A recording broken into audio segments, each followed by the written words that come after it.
Lorsque l'actualité s'affole, suivez Le Point sur Métropole. Le Point, tous les matins à 8h30, reprise 1h30. Le Point est une courtoisie de MSC Trading. MSC Trading, c'est plus pour moins. Et le plan épargne BNC, une assurance pour votre famille et vos employés. Alors, monsieur, bonjour. Bienvenue à la rubrique Le Point de Radio et Télémétropole. Aujourd'hui, c'est vendredi. Notre invité, c'est William Savary, économiste. William Savary, qui est donc président, directeur général de la Société haïtienne de valeurs mobilières. En anglais, on dit Haitian Stock Exchange. William Savary, bonjour, bienvenue à Métropole. Bonjour Wendell, bonjour à tous et à toutes, auditeurs, auditrices, téléspectateurs, téléspectatrices de Radio Télémétropole. Et ça fait longtemps, ça fait quelques jours que nous pas brassé l'idée ensemble et nous pas essayer aborder un sujet. Parfois, le monde parle de ça en Haïti, ça qu'on a des problèmes. Il y a quelques réactions toujours venues. Chaque fois qu'il y a un monde, c'est comme si m'dadou, c'est des sujets tabous ou encore c'est des dossiers qu'on de moyens avec pincette. Quand il s'agit de parler des richesses du sous-sol haïtien. Donc je dis, nous parlons nous parlons à la lumière de recherche ou de connaissances ou.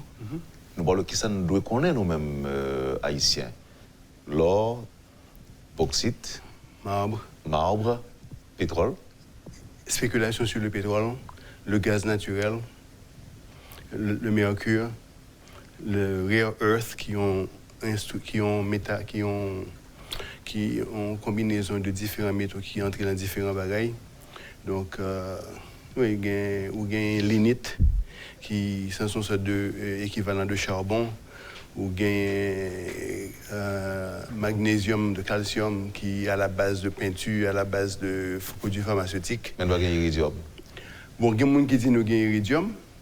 Bon, ça, moi, beaucoup. Je n'ai rien soumis. Moi, parler de ça que je connais. Ok. Mais ils disent que pour iridium, nous disons que c'est dans une zone Beloc sur Jackman là et. Je dis que nous avons qui choisit là. Bon, nous avons qui choisit en pile pour côté parce que songez que Haïti, son territoire, le territoire haïtien n'a jamais été exploré vraiment dans son ensemble. Parce que nous, vraiment, comme Haïtiens, c'est très sélectionné, c'est très sélectif, les gens qui connaissent ça gagne dans votre pays. Donc, et pour développer le pays, il faut capable d'identifier les ressources naturelles que le gagne, parce que base de richesse, c'est à partir de ressources naturelles, de leur exploitation et de la redistribution des revenus que l'exploitation ça a généré.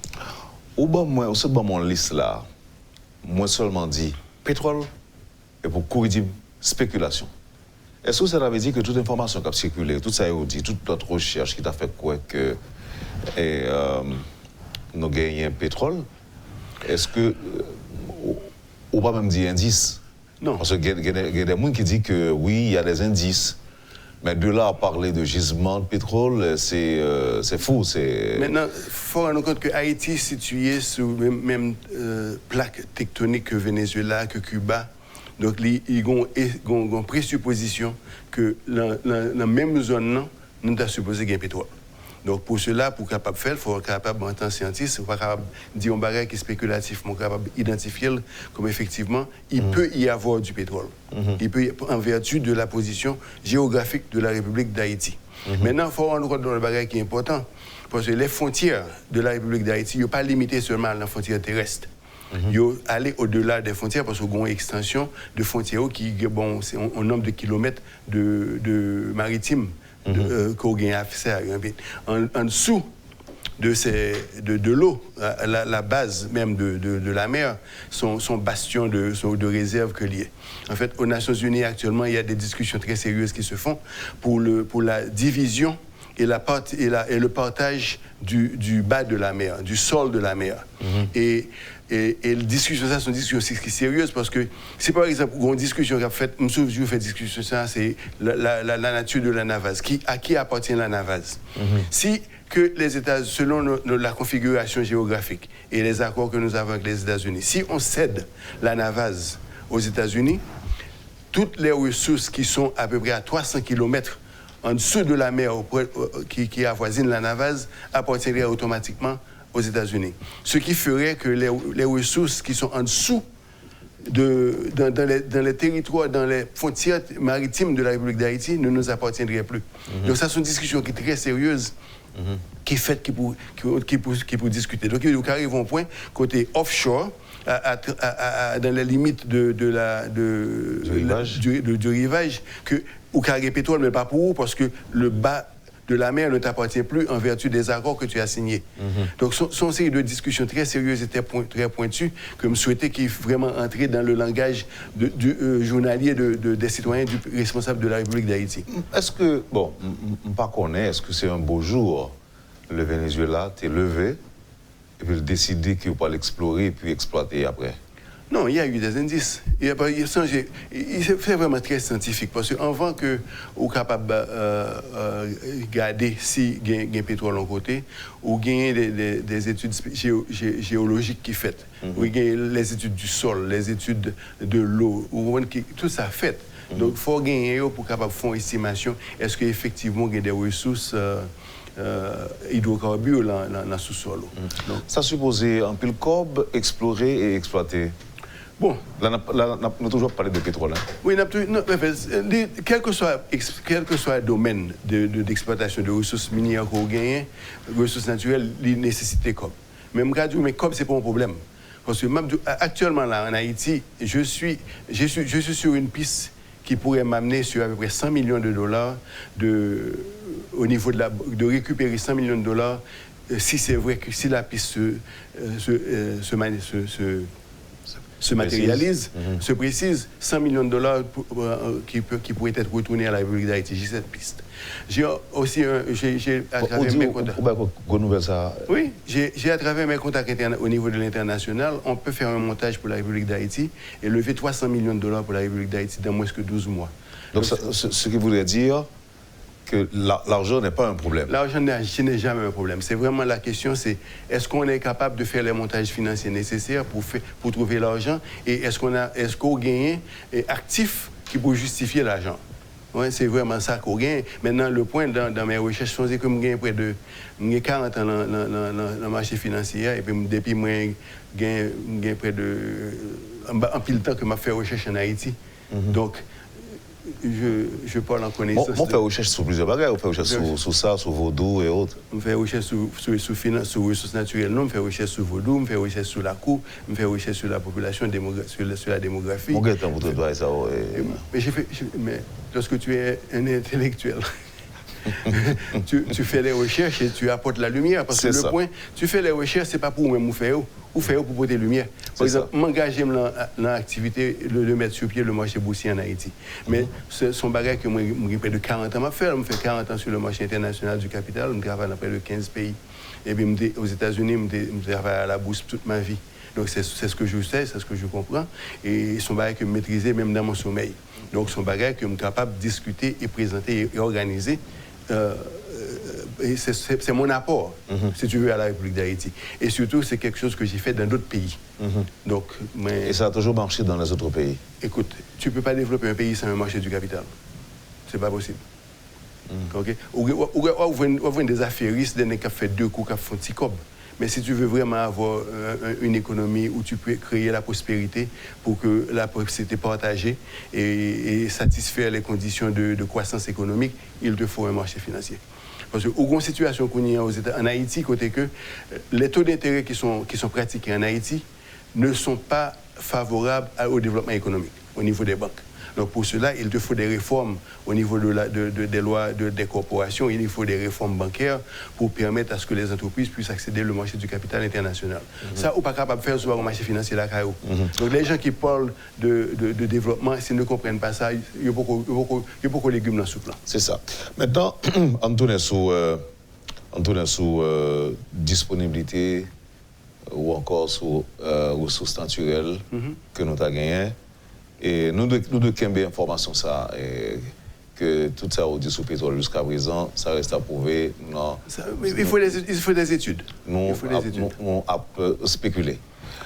il faut des études plus sérieuses, plus approfondies. Ok. Mais à cette phase-là, ou même ou pas un élément dans le monde pour affirmer quoi que ce soit. C'est correct. C'est correct. Et en tant que... Non, mais là, on a parlé de pétrole. Hein? Oui. Mais par contre, excusez-moi, pour l'autre, ou bien la main. Oui, absolument. Bon, non, partagez quelque chose avec moi. Ou prend Bauxite, par exemple. Bauxite, vous connaissez, entre les États-Unis, la compagnie Reynolds et la compagnie Cedren, ils ont exploité en Haïti dans les années 50, 60, 70 jusqu'à 1980 près de 3 millions de tonnes de bauxite dans le pays. Okay? Donc, et ils suspendent pratiquer, ils suspendent exploiter, c'est pas parce qu'il n'y a pas de bauxite encore. C'est parce que le coût de l'exploitation par tonne était devenu si élevé que il pas vaut la peine pour continuer à exploiter. Mais maintenant, avec les nouvelles technologies, avec les nouvelles inventions qui sont sur le marché, nous sommes capables qu'on y a retourné à exploiter parce qu'on y a l'écouter et puis le prix de bauxite monte et tout. Donc, des Kounia sont capables de faire une exploitation beaucoup plus rentable. Et pas quelqu'un qui dit que ce n'est pas fini, épuisé? Non, les ressources naturelles, c'est toujours finite. Okay, c'est une quantité de bouffe exploitée, c'est fini. C'est une raison, par exemple, pour gagner le pétrole, c'est un combat qui est Peak Petroleum. Peak Petroleum, c'est une anticipation qui dit que après un certain nombre de temps, la production du pétrole va commencer à chuter parce qu'en fait, il n'est pas infini. Les puits du pétrole ne sont pas infinis. Donc, ça fait que même là encore, il y a l'autre technologie qui vient inventer, qui est en application aujourd'hui, côté que il fait des fouilles verticales pour entrer en bataille beaucoup plus profondément, pour joindre pétrole, pour remonter avec des méthodes d'eau et de fraction, de chaleur, etc. Donc, il se trouve que les hommes en général, lorsqu'ils sont en face d'un défi, en matière de la limite physique, donc il y a l'invention technologique. C'est ça, ils font appel à la technologie. Et si tu veux, le cerveau travaille pour venir avec d'autres inventions qui peuvent maintenant aller au-delà des limites que les technologies antérieures avaient imposées. Donc, et c'est ça le phénomène du développement. Si tu veux, c'est le phénomène du développement spirale. Où arriver à l'étape, ou atteindre une étape, quand il y a l'étape, ça va fonctionner, mais le fin épuisé, il faut capable d'aller à l'autre étape. Ouais, et ce sont des bons qualitatifs qui se font. Ouais, parce que les bons qualitatifs là impliquent plusieurs bagages, ils impliquent capitaux, ils impliquent savoir-faire, ils impliquent des relations, ils impliquent bagages interdisciplinaires. Donc tout ça est impliqué. Donc pour moi, pour Bauxite. Pour Bauxite là, donc je veux dire nous avons ça. Oui. Maintenant, alors on pose une question. Arrêt exploitation bauxite dans Miragouane. Est-ce que Gonaïves, Céline, ok. Gonaïves et Céline. Est-ce que ça représente un manque à gagner pour le pays? Bon, écoute, toutes les fois qu'on gagne des ressources qu'on n'a pas exploitées, c'est un manque à gagner que lié. Ouais, par exemple, vous gagnez. Qui apporte dans l'économie en un moment que l'a exploité là? Mais ça dépend des négociations qui sont faites. Ouais, parce que l'organe ressources naturelles va négocier pour l'exploitation. Il y a une rumeur qui veut faire croire que ou pas gagner ressources financières pour faire l'exploitation. Même si ce n'est pas vrai. L'argent n'est jamais un problème. Ce qui est le problème que tu as, c'est vraiment l'habilité des gens de concevoir le mécanisme pour lever les fonds nécessaires pour le faire. Donc l'argent n'est jamais un problème. Okay? Donc maintenant, ça c'est le premier bail. Maintenant qu'il y a monsieur, dans l'international, il y a cette rumeur qui te dit que tu n'as pas les capacités. Mais si tu as les ressources, tu peux trouver les capacités, tu les engages. Okay? Si tu peux trouver les capitaux, tu les lèves. Donc ce qui veut dire qu'il n'y a pas de limite. La limite, c'est vraiment dans la tête des gens. Ce n'est pas vraiment les limites qui existent dans la nature. Okay? Maintenant, dès pour ça, ou position ça, les négociations sont différentes. Parce que si on a les moyens financiers de faire ton exploitation, tu as besoin d'engager les gens, tu leur paies leur salaire et les gens travaillent. Maintenant, si tu n'as pas la capacité de lever les fonds, tu fais des accords malhonnêtes, des accords bidons, côté que nèg la pour mettre là bon 2-3% de réserve que ça le puise de réserve là, et puis qu'on y a même là à 97%, 98%. Tu comprends? Donc ce sont des accords qui sont en général très malhonnêtes. Et ce sont ces accords que le système du marché libre est en train de promouvoir. Mais alors que ce qu'il faut, si tu veux vraiment avoir une exploitation rationnelle pour faciliter et enrichir la nation, il te faut d'autres modèles d'exploitation. OK. Maintenant, 3 millions de tonnes, Tu es déjà exploité? Oui, mais il y a encore beaucoup. Il y a encore beaucoup. Oh, 3 millions de tonnes. Si nous t'avons parlé de... Oui, faire 6 millions de... On tonne 2000 livres. D'abord 2 millions de livres. Avec 6 millions de livres. En termes d'argent, ça doit représenter combien comme? C'est énorme. C'est beaucoup d'argent. C'est beaucoup d'argent. Maintenant, on sortit dans le bauxite, on tombe dans qui ça? L'or ou bien? Bon, oui, il doit entrer dans l'or. Par exemple, l'or, pour mettre l'or en contexte, pour comprendre un petit peu, en fois que me dit ça, il mal dit, il faut rendre compte qu'aux États-Unis, les réserves d'or de l'Amérique sont estimées à 8000 tonnes. OK? Réserve d'or? Les réserves d'or aux États-Unis à la banque je crois que c'est gardé à Fort Knox. Okay? Maintenant, tu as ces 8000 tonnes. La Chine... Nous avons un petit bail réservé pour nous que tu prends. Attends, j'arrive. En début de... J'arrive. Okay. Avec l'occupation. Oui. Ce n'était pas beaucoup. Maintenant, la Chine, deuxième pays, il a gagné entre 6 000 et 7 000 tonnes. La Russie a gagné 5 000 tonnes. La France a gagné 2994 ou 2974 tonnes d'or comme réserve nationale. Okay? Et incidemment, il faut m'ouvrir parenthèse pour me dire que l'indemnité que nous avons payée la France équivaut à peu près 90 tonnes d'or. Okay? Quand tu fais le calcul. Donc, si besoin de négocier avec la France pour faire indemnité, on doit négocier avec eux sur base de échange de tonnes échange d'or.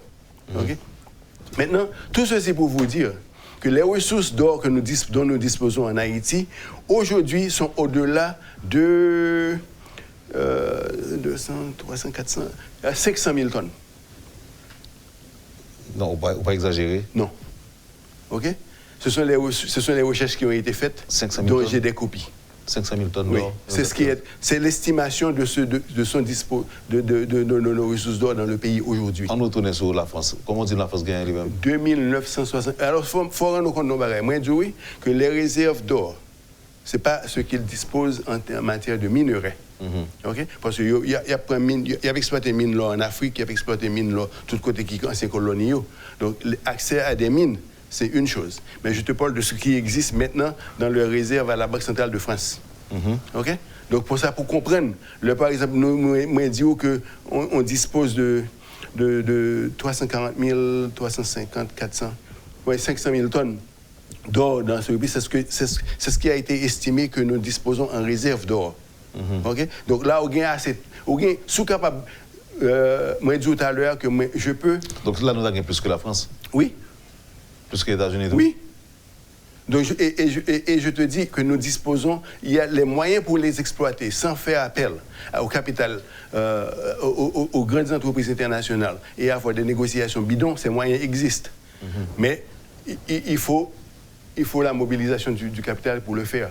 Et je me dis que moi, il y a des pistes qui pourraient me permettre de récupérer 100 millions de dollars qui appartiennent à Haïti, qui ont été galvaudés. Ça, je peux les trouver. Et il y a, avec mes contacts, tu sais, je travaille dans l'international pendant 40 ans. Donc, j'ai des contacts à travers le monde et surtout dans le marché financier.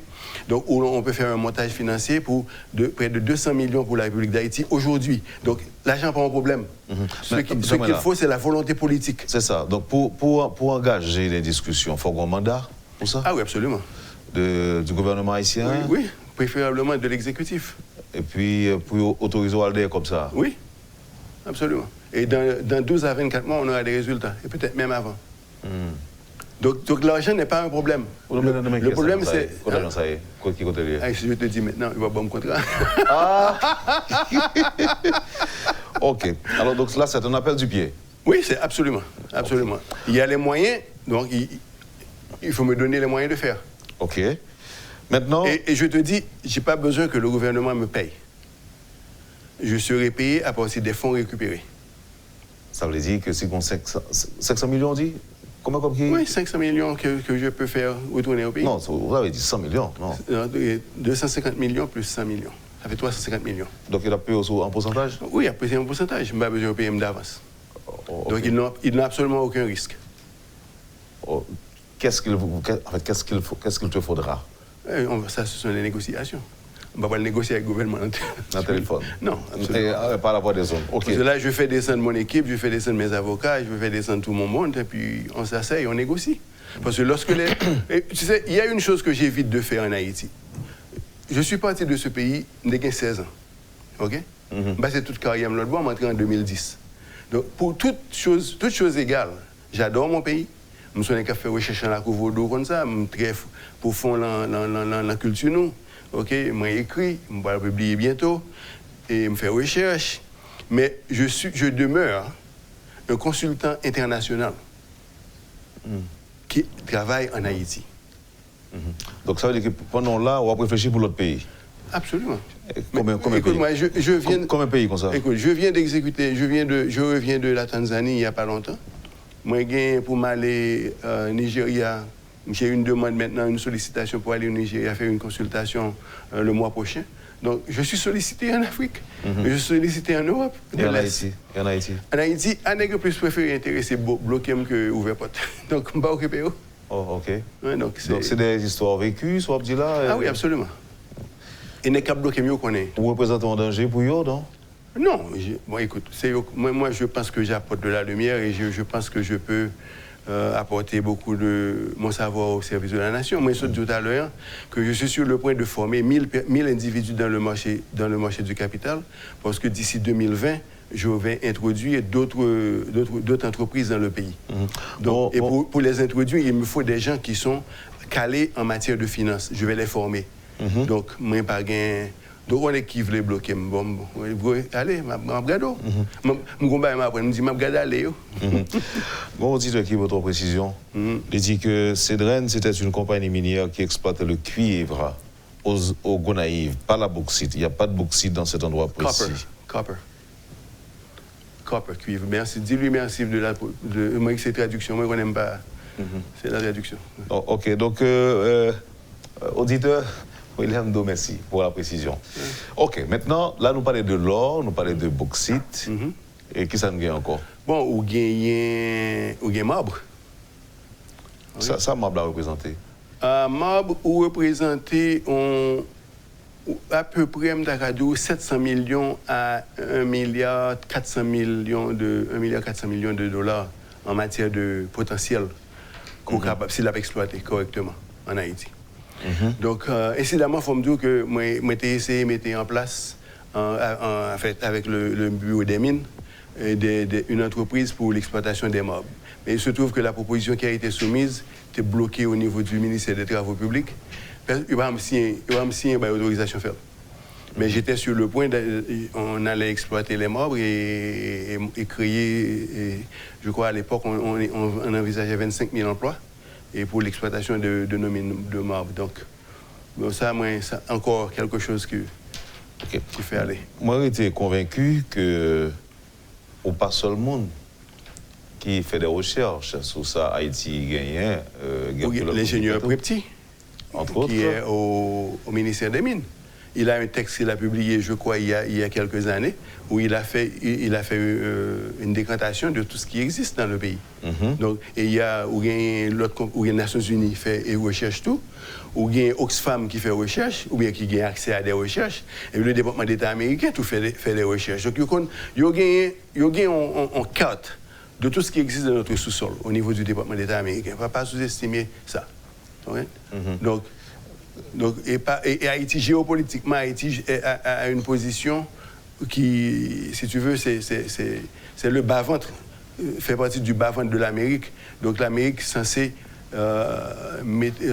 intention de mettre en mise sur tout ce qui est ressources naturelles qui est dans la zone. Parce que vous regardez ce qui a passé au Venezuela, vous regardez ce qui a passé de l'autre côté qui est ressources naturelles.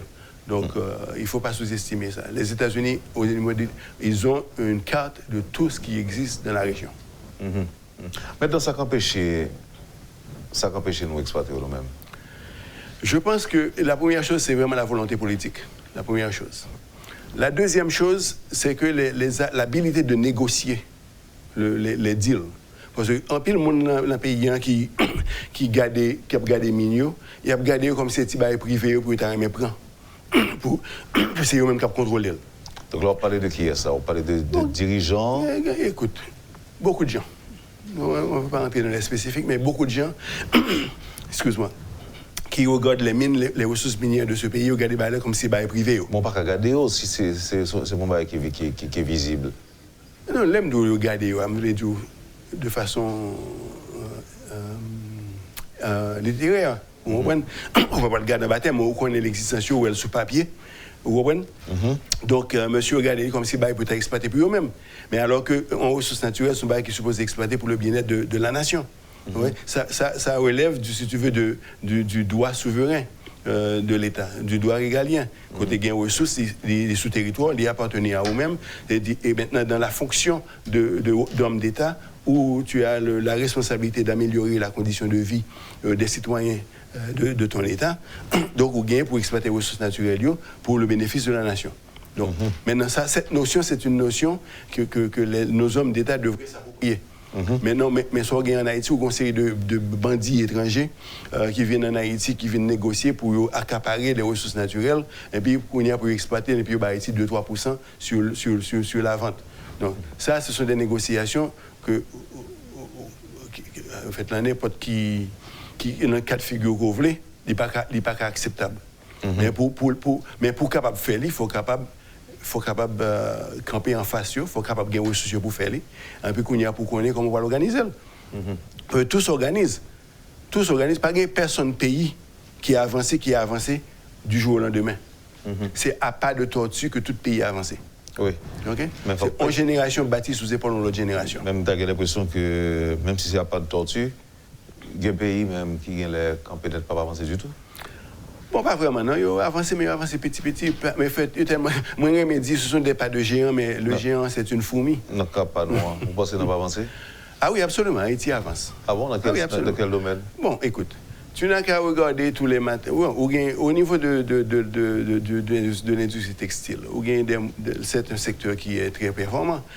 Actuellement en Haïti, tu n'as pas assez d'espace pour accommoder les industries, les gens qui sont intéressés à s'implanter en Haïti dans le textile. Tu n'as pas assez d'espace industriel. Maintenant, on a la situation qui est importante là, qui présente le Kounia.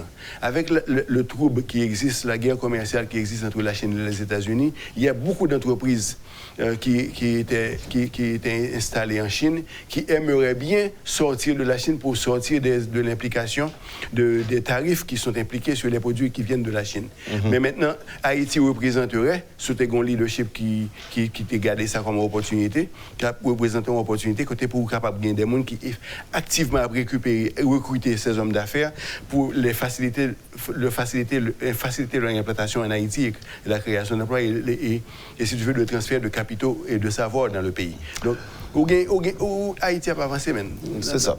Merci William Savary. Et bon, nous édifions. Nous allons retourner sur ce point ça après pause là.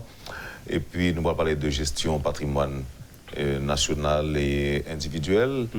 Et qui sont pratiques apparemment qui font défaut en Haïti. Beaucoup de défauts. Nous allons retourner après, même d'annoncer à auditeurs que il y a une marche qui ont annoncé. C'est des syndicats de transporteurs, si vous voulez, qui décident de prendre la rue aujourd'hui pour dire non à l'insécurité. On a dit aux auditeurs pour être branchés parce que nous ne mettons pas la sur place. Nous allons essayer de retrouver collaborateur Marvin Spire. Marvin. Oui, Marvin, vous avez l'antenne. Bonjour Wendel, bonjour de Métropole. Normalement, côté de Portail des organes, les gens à fond de la latte, capable de faire un film.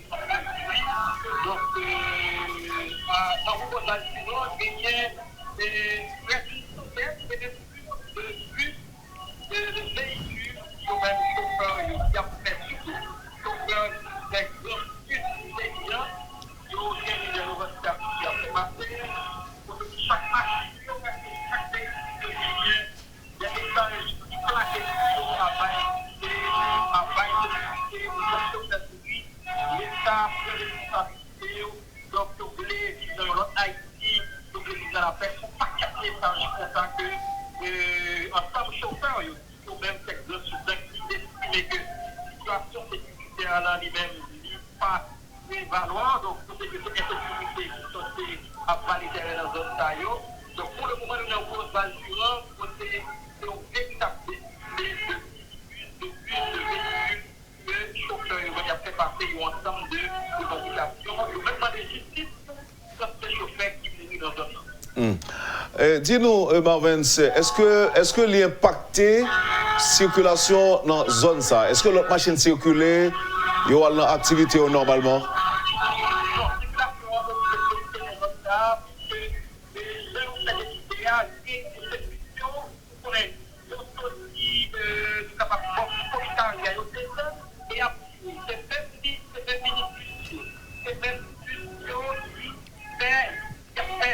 À l'extérieur de pas gagner aucune possibilité, l'autre ou non, qui ont bien notre pays, probablement moto qui a profité dans l'intérieur, mais il n'est pas facile même pour que l'autre véhicule traverse pendant la parler à la, puisque c'est même occupé l'espace là.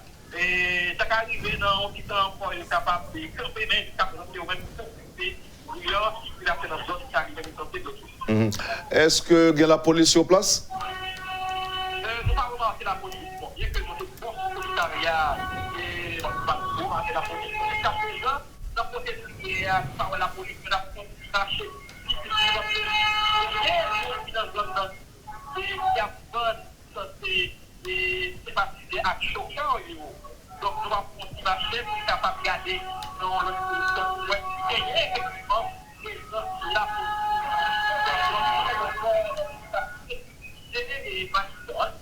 et effectivement, nous avons quelques peut-être de la première, qui a essayé par notre véhicule pour dépasser dans l'autre hiver, que ça va pour la mer, c'est vraiment des policiers qui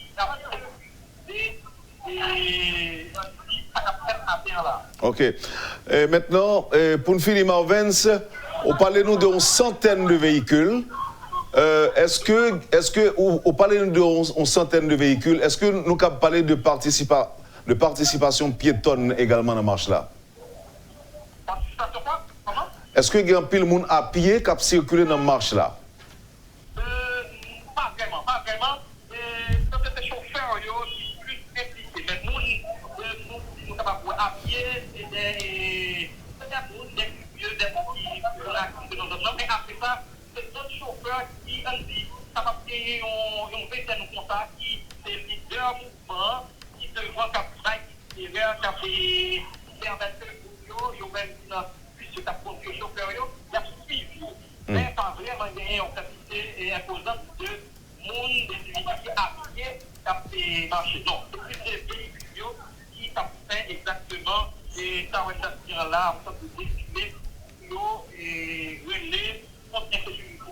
Et là, on va parler de bus, on va parler de voitures, on va parler de motocyclettes également.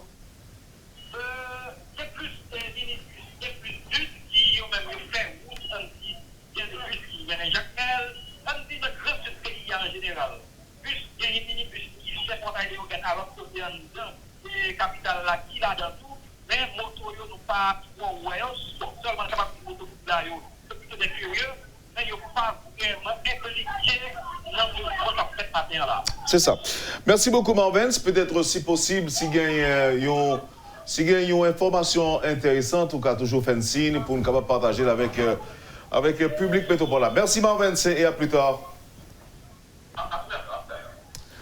Marvin Pierre, notre collaborateur qui est sur place et qui couvre cette marche des transporteurs, des automobilistes qui veulent exprimer leur mécontentement par rapport à la violence qui s'abat ces derniers jours sur ce secteur.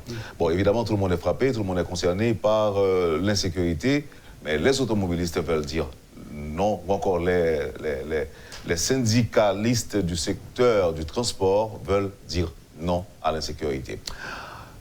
Vous avez une réaction ou une réaction Bon, écoute, maintenant, que moi toujours dit, situation d'insécurité en Haïti, il y a longtemps que depuis nous avons 40 ans dans le pays. Depuis le départ des Duvaliers, l'abandon de la dictature, nous avons une bamboche démocratique, donc nous avons une bamboche démocratique qui continue. Mais tant que nous n'avons pas un programme d'investissement massif qui fait dans le pays, côté que les gens voient l'avenir et peuvent se fier à l'avenir, ou pas jamais suspendre gagner des manifestations de mécontentement, les expressions de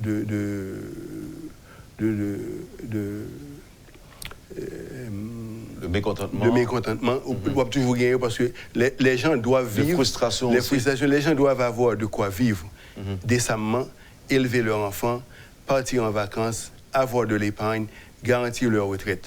Si on n'est pas capable de faire ça, on ne peut pas attendre que le réchita dans le coin. Ce n'est pas normal. Okay? Mais donc, et tout le travail que je fais dans ce pays, toutes les recherches que j'ai jamais menées, tout ça, c'est comment amener dans le pays les capitaux nécessaires pour que nous puissions traverser le cap où nous sommes maintenant, à un cap où la prospérité peut être créée. Tout ça, tout le travail en Haïti est salié depuis que je retourne en Haïti. Et je suis persuadé que et nous avons assez d'actifs dans le pays qui peuvent être exploités pour arriver à ce point-là. Mais la question, est-ce qu'on a la volonté politique pour le faire? Parce que on pas d'hommes d'affaires dans le pays, on a une notion qui circule dans le pays, il faut le capital étranger pour investir dans le pays. C'est jamais vrai. C'est pas vrai. Parce que le capital étranger, là, vient en Haïti, c'est ça que l'on a vu de l'affaire. Depuis le débat à l'aéroport, ma bonne anecdote, ok? Ouais, c'est moi-même que ça arrivé. Je travaille au Costa Rica, ok? Je fais un travail de consultant pour les hommes d'affaires au Costa Rica. Pendant l'aéroport, je suis retourné en Haïti. Donc, on est une fois sorti Costa Rica, parti Miami, et puis Miami, Haïti. Et puis, il y a 2-3 amis que je suis avec eux. Et puis, il y en a d'ailleurs à parler avec mes amis que je rencontré à l'aéroport. Monsieur me dit, là, mon chef, quand on parle, monsieur dit, moi, je ne parle pas en Haïti. Monsieur dit, oh, dans ce trou à rat, ça, on va le chercher. Donc, c'est la perception que l'étranger a du pays. Parce que quand on est arrivé à l'aéroport, quand il va le passer, qui va le passer avec lui pour montrer que son pays, côté qu'il y a la prospérité. Les hommes d'affaires du pays, qui homme d'affaires qui peut inviter M. Lacaille, monsieur arrivé quand homme d'affaires n'a pas gagné de l'eau pour faire toilette et parti. Vous pensez étranger ça pour le tourner en Haïti? Donc il y a vraiment, il faut faciliter que les hommes d'affaires qui investissent dans le pays d'abord, ce sont les hommes d'affaires qui ont pris la chance, le risque d'être dans le pays, qui sont restés dans le pays travailler. Il faut capable de donner ces opportunités pour venir prospérer, pour capable payer mon bien. Ensuite, pour les gens vivre bien, pour éviter investisseurs étrangers. Autrement, pas là-dedans. Okay? Donc, tu dois gagner une tête ensemble entre l'État et les hommes d'affaires. Il faut avoir cette entente. Maintenant, je ne vais pas l'entente pour parler de salaire minimum 300 gouttes. Parce que je pense que cette affaire de minimum de salaire 300 gouttes sont qui désastreux, pour quelle raison. Parce que lorsque les gars veulent faire la démonstration, on est un homme d'affaires qui veut financer une manifestation, il dit que je paye une journée de travail, il dit 300 gouttes, là où il a boulé caoutchouc. Mais si ça le minimum dans 1000 gouttes, la démonstration vient plus chère. Vous comprenez ça? Donc il faut vraiment trouver l'entente pour permettre à ce que tout le monde gagne. Bien que l'autre considération pour faire tout, travail pour 1000 gouttes là et sortir dans la rue est capable de paraître plus facile pour nous parce que gagner c'est pareil sur tout. Pas vraiment. Pas vraiment? Non. Vous pensez ça? Non, écoute, dans tout pays, on a vraiment 10% de monde qui est allez, oisif. Mais allez, font marcher. Non, même ça me dit, c'est-à-dire qu'on a une obligation de production pour 1000 gouttes là. Absolument. Okay. Alors que sortir dans la rue, c'est deux bagages. Soit on dit vivre bien là-bas, ou bien soit on dit, le seul risque qui gagne, c'est qu'on va caser vite. Machine et puis qu'on va le buter sur une réaction que c'est risque qui gagne. On ne va pas payer 1000 gouttes pour venir travailler pour pas rien. Pour la qui ça? Pour se pousser dans la rue pour aller, il faut pour produire. Mais c'est ça me dit. Donc, il y a une différence entre travailler pour produire pour 1000 gouttes là et sortir dans la rue. Sortir dans la rue est capable de toujours passer, ça veut dire qu'il y a toujours un monde qui est disposé à aller. Non, on regarde beaucoup plus positif. On regarde que vous soyez prêts les conditions pour le travail, pour un investissement, pour investir, pour créer emploi. Je pense que c'est cette direction, la direction positive qu'il faut prendre. Merci. Et je pense que c'est ce que feront les gens. Merci William Savary. On observe pour ça et puis on va tourner après. Nous avons d'autres points pour aborder. Et on a fait ça et l'on tourne. Très bien. Vous suivez, madame, monsieur, la rubrique Le Point de Radio et Télémétropole. William Savary est notre invité ce matin. Merci de l'intérêt. À tout de suite après la pause. Le point est une courtoisie de MSC Trading MSC Trading, c'est plus pour moins. et la BNC. Le plan épargne BNC, une assurance pour votre famille et vos employés. Merci, Madame, Monsieur, de votre patience. Je rappelle notre invité ce matin à la rubrique Le Point de Métropole, l'économiste William Savary, PDG de la Société haïtienne de valeurs mobilières en Haïti. En fait, bon, la société de valeurs mobilières en Haïti. Et Haitian Stock Exchange. Oui, c'est ça. Voilà. Et en société comme ça, qui vient de fonctionner?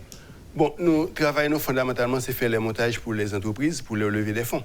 Donc, dans le contexte ça, comme dire que à travers mes contacts internationaux, je peux effectivement lever des fonds pour la République d'Haïti, la nation. Et nous avons aussi une expertise dans ce qu'on appelle forensic research. Forensic research, c'est que lorsque tu étudies les états financiers d'une entreprise pour vraiment identifier côté faille au niveau de la comptabilité et comment pour y ranger. Donc ça, c'est quelque chose de très pointu, qu'en général, je ne vais pas parler de ça en Haïti. Oui, ça? Ouais.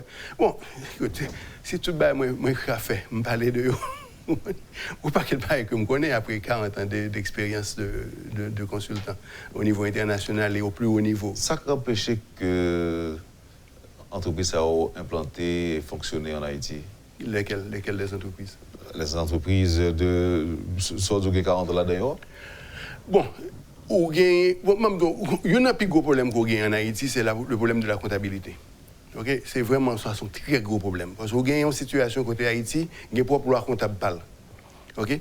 La loi comptable PAL, ce sont des adaptations de GAP, qui est Generally Accepted Accounting Principle, et International Financial Reporting, okay? Qui font amalgame de eux. Mais en pile de comptable qui gagne dans le pays, il n'y a pas à jour sous l'évolution système comptable. Donc, les gens qui préparent un rapport comptable, le rapport comptable ne doit pas à la hauteur des rapports comptables au niveau international. Parce que l'investissement étranger, l'investisseur étranger entre en Haïti, pour les choses qu'il veut faire, il ne veut pas investir vraiment directement. Il veut faire un partenariat. Mais pour le faire un partenariat avec l'entreprise locale, pour les demander l'entreprise locale, c'est l'état financier. Maintenant, là, pour l'état financier, les bails étrangers, l'étranger n'a pas de quoi le dire. Il va envoyer le bail comptable pour comptable pas l'évaluer. Mais le comptable pas l'évaluer et puis le garder ça là dedans, il dit mon cher monde, ça va pas mon pour m'investir avec eux. Donc là ça étranger s'il vraiment voulait investir en Haïti, il est obligé de changer pour l'investir pourquoi. Donc pour avoir des investissements étrangers, il faut d'abord des réformes au niveau de la comptabilité de ce pays pour que les normes comptables conforment aux normes comptables au niveau international. Ça, c'est pour un bail tout à fait. C'est-à-dire au conseil de réforme au niveau de l'administration publique, mais au conseil de réforme au niveau des corporations, au niveau des reporting, des standards de reporting qu'on est obligé de faire. Maintenant, on a aussi besoin des réformes au niveau des bancaires, okay, dans le pays. Parce qu'on n'est pas capable de payer 1% d'intérêt sur l'épargne. Alors que si on prête l'argent à 25%, 21%. L'écart est trop grand. Okay? Donc il y a un élément d'injustice dedans. Vous comprenez? Dans le système bancaire. Absolument. Absolument. Tu as besoin de réformes au niveau des systèmes bancaires. Et pour faire il faut capable libérer les sociétés haïtiennes pour que eux-mêmes soient capables de permettre de gagner accès au marché du capital international pour lever les capitaux qu'ils ont besoin. Donc, il y a un paquet de réformes qu'on a besoin de faire en Haïti. Par exemple, au niveau de la Banque centrale, est-ce qu'on a besoin de Banque centrale?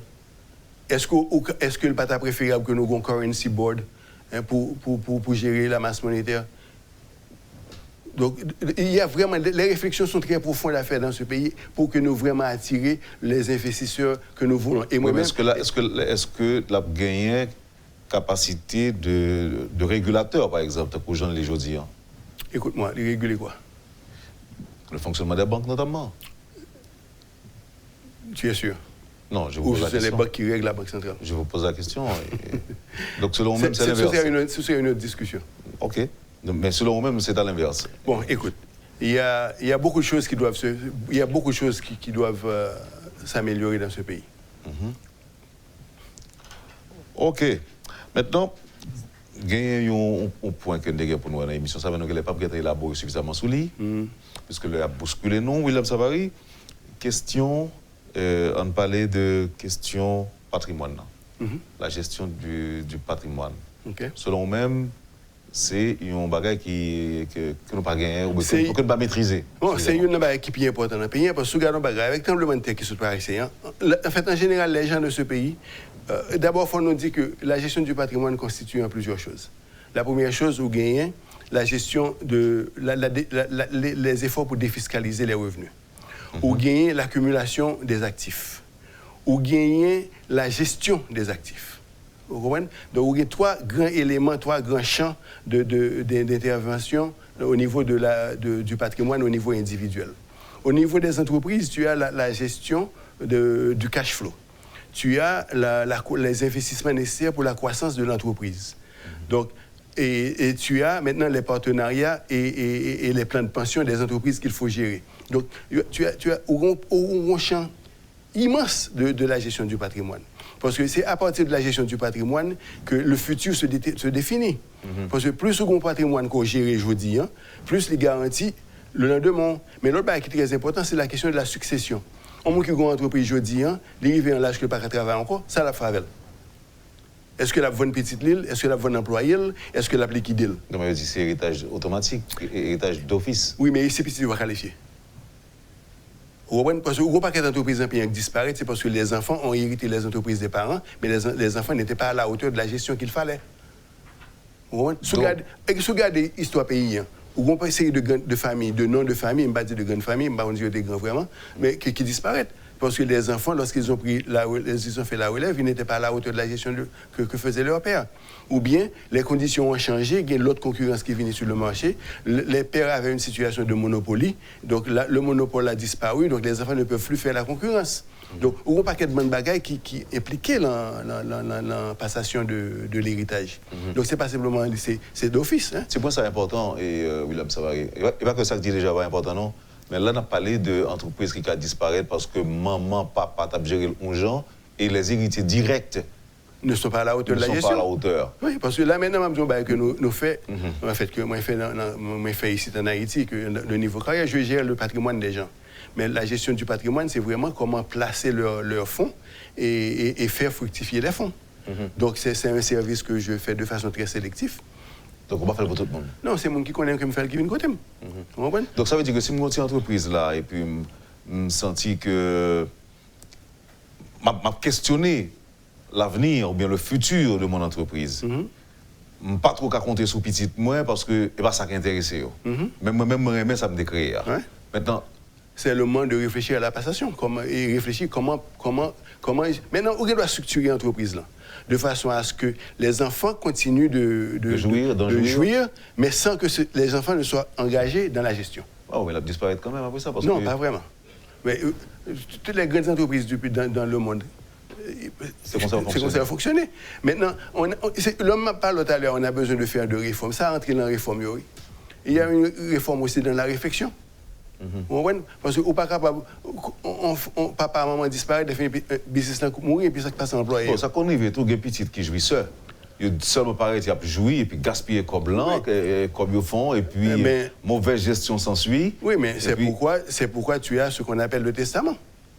Dans un testament qui serait écrit, donc où il y a un testament qui gagne, où il y a divers instruments financiers et divers instruments légaux qui existent pour empêcher que l'entreprise survive les parents. Et que l'entreprise continue et que les enfants continuent d'en jouir. Donc mais les systèmes existent. C'est pas un bagage que Haïti a bien inventé. Non, alors ça qui c'est que je ne connais pas si c'est une question culturelle, mais en général, nous avons l'impression parents yo toujours souhaité que petit yo prend la relève. Ouais. C'est ça que nous toujours souhaité. Ouais. Mais j'en parlais là, c'est qu'il faut d'abord des prérequis, il faut d'abord des préalables à soulever. Mais maintenant, si un parent veut que l'enfant prenne face à la relève, mais l'enfant doit être préparé en conséquence. Si l'enfant, on dit à l'école. Non, mais il y a quelqu'un qui pensait que préparer c'est sur le tas, par exemple. Non, attends. Quand Timon a venu, vient suivre. Je m'explique. Il y a des gens en Haïti qui envoient leur enfant étudier à l'étranger. L'enfant finit avec ses 4 ans de collège, et puis quand il retourne en Haïti, il intègre dans le business familial pour lui apprendre. Mais l'enfant n'a absolument aucune expérience de l'extérieur. Si il retourne en Haïti, tout ça l'apprend à l'école, il ne peut pas l'utiliser, non? Il va venir faire 10, même Jean papa la maman de fait. C'est-à-dire le savoir qu'il a acquis à l'extérieur, il n'a pas acquis l'expérience qui convient à ce savoir. Donc là, il vient, il retourne même gens, on tire monde. Ouais. Mais il a peut-être géré un petit peu mieux. Et puis l'autre bail qui est passé, il y a la résistance des parents avec l'innovation que les enfants apportent, que ils n'ont pas voulu accepter. Vous comprenez? Donc il y a ça aussi. Donc quand je te dis qu'il y a cette histoire de passation, il y a toute une formation, il faut capable quitter Timoun dans le travail dehors, il faut capable prendre baffe dehors, pour prendre expérience dehors, pour retourner avec lui en Haïti. Donc c'est pas seulement vous l'argent bâti Timoun, non. Posons l'autre question, William Savary. Je dis, bon, c'est une chance pour certains parents, par exemple, qui gagnent quand même petit yo à faire des études à l'extérieur, et petit là, ils retournent, et que tant bien que mal, ils ont essayé de prendre la relève.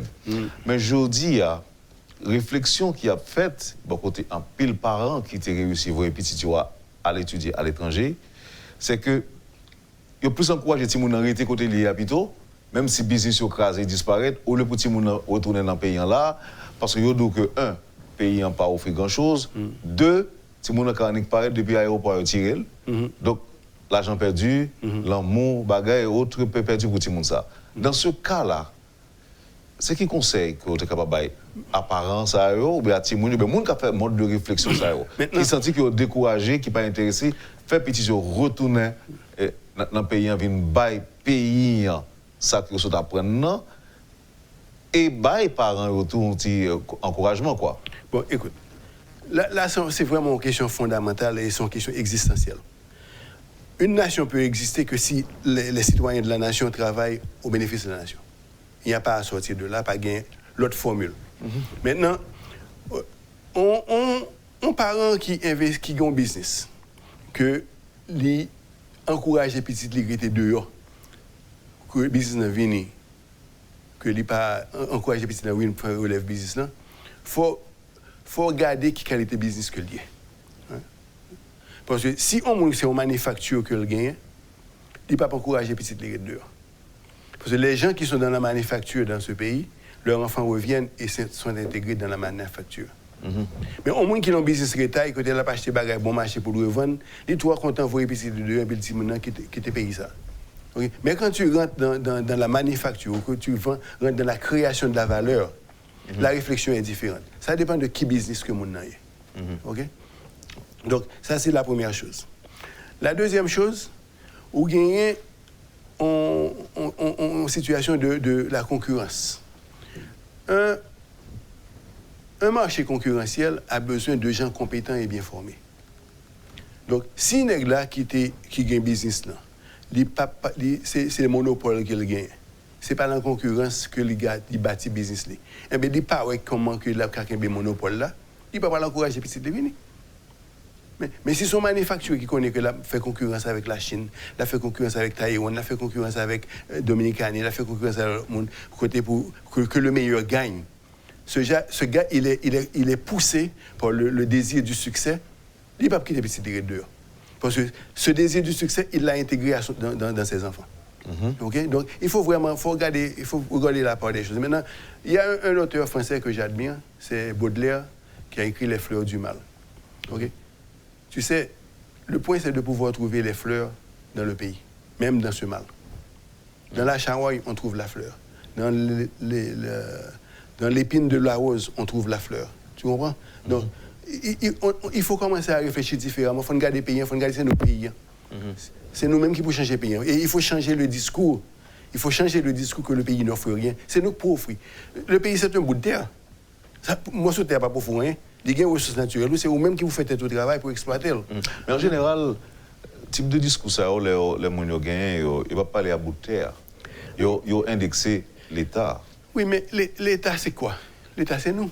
Ou il a indexé son gouvernement, parce que le gouvernement, là, n'a pas satisfait le travail à la fin. Mais impliquez. Un peu, les gens refusent d'impliquer dans la gestion paysanne. Donc, soit complaignent que le gouvernement, ça n'est pas bon, impliquez. Faut capable son bail pas marcher. Il faut capable voir comment pour faire le marché ou même. C'est ainsi que le progrès se fait. On bail pas marcher ou même qui soit capable de faire pour faire le marché. Et puis qu'on y a sous capable déterminer un modus operandi pour faire le marché, et bien fais-moi. Est-ce que la mauvaise gestion du patrimoine représentait un obstacle au développement du pays, William Savary? Absolument, parce qu'en fait, un patrimoine mal géré, parce que les générations, la fortune, c'est quoi? La fortune se crée petit à petit, c'est en spirale. Sur génération antérieure, là, génération précédente, l'attraper sous tête. Ou hérite ton business de parents, il faut capable doubler capacité business là. Okay? Et petit part vient hériter, il faut le capable doubler capacité. Ce qui veut dire son espace de 3 générations, revenu en business supposé venir 5 fois à 10 fois plus. Et dans ce contexte, tu aussi crées la prospérité. Et si tu crées la prospérité, tu crées les emplois. Donc si tu as un patrimoine qui bâtit, et que le monde qui hérite n'a pas qu'à faire grandir, eh bien son patrimoine qui peut disparaître. Mais il disparaître là, il y a l'autre conséquence. Non seulement que le business disparaît, l'employeur disparaît, mais l'État perd du revenu. Tu comprends? Donc, si tu veux, tout le monde gagne lorsque le patrimoine est bien géré. Le patrimoine individuel qui est bien géré, tout le monde gagne. Okay? Lorsque c'est mal géré, nous sommes tous perdants. Donc, c'est pourquoi je me concentre, parce que j'ai un grand paquet de clients en Haïti que m'a géré patrimoine, mais mon plus grand souci, c'est premièrement le rendement de leur capital, mais et aussi la passation du patrimoine aux enfants. Donc, alors, on a fini avec l'émission. Il y a un monde qui attend de nous là. Et quel type de patrimoine pour le gagner, pour penser à William Savary? Mon téléphone m'a yaré, je me sens privé, je ne peux pas dire ça en public. Non, mais c'est des bagages que je connais. Par exemple, est-ce que si m'a géré une boutique, par exemple, je devais joindre maman, papa qui ont un bel business pour moi, mais c'est moi-même qui l'a, pour me faire comment dire, les marchandises pas fini, et puis pour liquider. Et puis, moi-même, je commence à grand monde, et je commence à questionner l'avenir entreprise moyenne par rapport à la compétition aussi, parce qu'il y a plus de monde qui a le même bagage avec moi, même d'arrêter, parce que j'ai un volume de clients qui viennent acheter dans même. Est-ce que nous devons commencer à réfléchir à régler au monde dans William Savary pour gérer le patrimoine pour moi? Non seulement gérer, mais pas gérer, mais aussi voir des pistes parce que ça qui arrive à la gestion du patrimoine, on a ça qu'on appelle l'horizon du client. Est-ce que l'horizon sur un sens, qui ça client veut faire avec ça que le gagne? Parce que c'est pas vraiment recueillir de clients ce que le client voudrait faire. Et puis qu'on y a ou même ou bailler en formule qui est meilleure façon pour le faire. Maintenant, si à l'intérieur de l'interaction ou vraiment façon pour faire client faire mieux, là, tu proposes. Vous comprenez? C'est vraiment ça le travail. Donc, qui ça peut arriver si, malgré bonne volonté qu'on gagne pour que petit tout apprend la relève, mais le business n'a pas intéressé si vous même c'est l'autre bagage qui est intéressé. Ça peut passer. Bon, et il y a les employés, on peut vendre le business aux employés. Il y a ça aussi, il y a cette possibilité. Oui, mais il faut que l'employé ait une capacité pour acheter le tout. Non, tu les organises. Mais non, tu sais, bien quand on mentionnait ça, ok? On a parlé tantôt de réforme bancaire, ok, et de réforme des lois de corporation. Mais il faudrait que, à l'intérieur de ces réformes, l'adoption de structures qui permettraient aux employés de lever les capitaux nécessaires sans avoir à partir des revenus nés de l'entreprise. Ouais, parce que toute entreprise qui sont les cash flow. Donc, il faut cash flow business capable de financer dette business. Donc, et l'analyse que tu fais, c'est ça. Ouais, donc, il y a des solutions, mais pour que ces solutions soient applicables en Haïti, il faut les réformes, il faut d'autres réflexions. La réflexion traditionnelle, il faut changer. Tout à l'heure, vous te dites que dans pile bagaille, bon bagaille qu'a fait en Haïti, il y a le progrès, ou même dit que le pays a progressé, a avancé. Mais je pose cette question, il y a des gens là, est-ce que pas pris?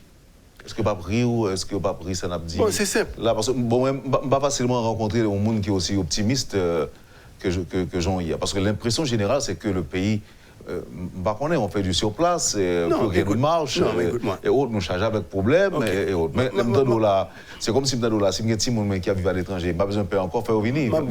Écoute-moi, prends un avion. Regarde un avion à l'aéroport. Regarde combien de monde qui entre dans les avions à rentrer. Regarde combien d'étrangers qui là-dedans. L'étranger vient en Haïti, il pas mal d'aller, non? Je connais des gens qui sont venus en Haïti avec la ministre. Ils ont toujours remonté business.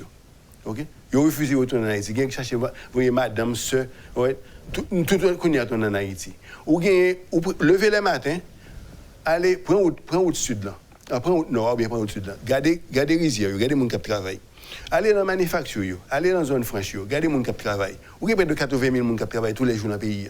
OK, qui levent chaque matin, payent taxi. Oui, mais là, non, 12 millions. Attends. Non, 12 millions. Hein. Oui, attends un instant. On est d'accord, nous sommes 12 millions, mais la force de travail de ce pays n'est pas 12 millions. La population active de ce pays est 8 millions. Donc ça veut dire qu'il y a 8 millions de gens qui travaillent. Donc dans 8 millions, il y a 60% de chômage, ça veut dire qu'il y a 4 800 000 personnes qui ne travaillent pas. OK, mais il reste du travail. Maintenant, la question qu'on doit se poser, c'est comment... C'est ça le fait qu'on y a pour faire plus pour notre travail. C'est sa question, et c'est là que j'interviens. C'est là l'objectif de mes recherches. Je ne me plains pas que mon ne pas travailler, mais je regarde ça qui travaille, je regarde ça qui marche. Comment que augmenter la force de travail de 3 200 000 personnes, OK, comment vous pouvez faire passer à 4 millions de personnes. OK, c'est ce qui m'intéresse. Moi, je des présidents étrangers, par exemple, qui ont fait des promesses de travail, et puis quand on leur écrivait, ils ont dit que OK, et année ça était très bon pour nous, dans l'état de l'Union par exemple, ils disent OK, nous te promettons travail, gagner plusieurs millions de monde qui aujourd'hui ont un emploi. Ça fait qu'il n'y a pas qu'à faire de l'autre côté. Alors, écoute, les capables de faire, mais il faut rendre compte qu'il y a politique fiscale, qu'il y a politique monétaire que nous mettons en place pour encourager les investissements. Parce que le travail secret, c'est à partir des investissements. Si vous n'avez pas d'investissement qu'a fait, qui secteur qu'on cible. Non seulement qui secteur qu'on cible, qui industrie à l'intérieur d'un secteur qu'on cible. Parce qu'il y a des industries qui sont beaucoup plus porteurs ou bien porteuses, quoi ça veut dire. Industrie porteuse. Porteuses que d'autres. Il faut connaître qu'il y a une industrie qui est capable de cibler, qui peut gagner des effets multiplicateurs, qui peut créer un emploi dans l'industrie, qui peut créer 5 autres emplois dans l'autre entreprise. Ce qui veut dire, il y a toute une réflexion stratégique à faire. Ce n'est pas que on va créer un emploi, non. Il faut vraiment cibler, il faut identifier, il faut rechercher. Et ensuite, lorsqu'on arrive là, il faut développer les marchés. Parce que soit produit, il faut développer les marchés. C'est-à-dire qu'il faut gagner une armée d'hommes d'affaires, une armée de machines, ou ces machines Sarah que vous ou pas. Imaginez pour un moment, toute machine Sarah nous gagne qui monter descendre à travers le monde à acheter marchandises. Si les autres allaient, c'était aussi des vendeurs qui vendent les produits de la République d'Haïti. Juste regarder les dynamiques dans un petit moment pour être dans l'abstraction pour que ce soit à gagner. Vous comprenez? Donc, alors, ça n'a pas dit tout à l'heure, William Savary, en plus de bon côté où dit Haïti gagne, il y a des gens qui ont l'impression tellement qu'il y a une réforme qui mérite faite, c'est comme si on a dit on mettait bon côté ça qui est bon pour une vraie relance de notre économie, un vrai redémarrage, remettre les pays sur les rails. Il y a énormément de bagages pour que tu as fait. Eh bien, commencez. Par qui ça? Bon, commencez premièrement par la réforme des lois sur les corporations. Okay? C'est la première chose. La deuxième chose, c'est la réforme des lois de réforme bancaire. Okay? Troisième bagage, je suis capable de dire que je suis aujourd'hui en position de lever près de 400 millions de dollars pour renflouer la trésorerie nationale. Donc, on commence maintenant. Puis maintenant, il faut être capable de gagner une équipe de monde qui peut aller qui sur le marché international, qui comprennent le marché international, la dynamique du marché et de la production, qui peut aller identifier dans qui sont pas investis, qui produit. Faut nous finir. Faut nous finir, William, mais on auditeur qui dit que pour ça, faut-il parler des possibilités de la grande Chine, par exemple? Bon, écoutez, il faut rendre compte, il ne faut pas vivre dans l'illusion. Nous sommes dans... La situation de la Chine et Haïti, c'est un bagage géopolitique. Okay? Donc, si Haïti a choisi de se mettre du côté de Taïwan, son bagage géopolitique, c'est un choix politique. Donc, ça n'a pas gagné pour louer avec les possibilités que ce que la Chine pourrait apporter à Haïti, mais la décision a surtout à voir avec l'influence américaine dans la politique de la République d'Haïti. Ça, faut ne pas. Sinon, faut ne pas faire tête nous. Donc, sinon, on aurait choisi la grande Chine? Sinon, on aurait choisi. Je pense que oui. Donc, politiquement, c'est Taïwan qui est avec nous, mais économiquement, le choix... Oui, devrait être la Chine. Maintenant qu'il y a Barré qui a gagné, ceci étant dit, mais ça ne veut pas dire que si on est d'accord fait compromis pour accepter Taïwan, que maintenant les négociations avec Taïwan peuvent être différemment, parce qu'il ne faut pas oublier que Taïwan, quand même, c'est la 20e économie du monde. Okay? Donc, si c'est la 20e économie du monde, il y a des bagages qu'on va négocier avec lui. Mais ils sont un petit territoire légèrement plus grand que la République d'Haïti, mais ils ont leur réserve nationale au niveau de fonds de réserve de la Banque centrale et qui dans les près de 20 trillions de dollars. Donc, c'est pas une petite affaire. Mais qui sont pas d'accord, marié avec vous, mais qui sont bon. Maintenant, il y a un accord qui a été signé avec Taïwan pour négocier faire grid d'électricité pour faire 250 millions de dollars. Mais pareil, ça a obtenu approbation au niveau du Parlement. Donc, ils ont offert quelque chose. Maintenant, la Chine, en attendant, a introduit $1 milliard en Dominicanie. Donc, il faut faire la part des choses. Maintenant qu'on a négocié avec les Américains, ou d'accord pour Taïwan, mais voilà que les Américains déclarent qu'il n'y a pas de couper aide au niveau de la USAID. Donc, qui sont négociés? Est-ce que vous comprenez? Donc la question de la Chine, Taïwan et Haïti, c'est vraiment dans le cadre de la négociation entre Haïti, les États-Unis et Taïwan. William Savary, merci infiniment. Et vous êtes disponible pour nous.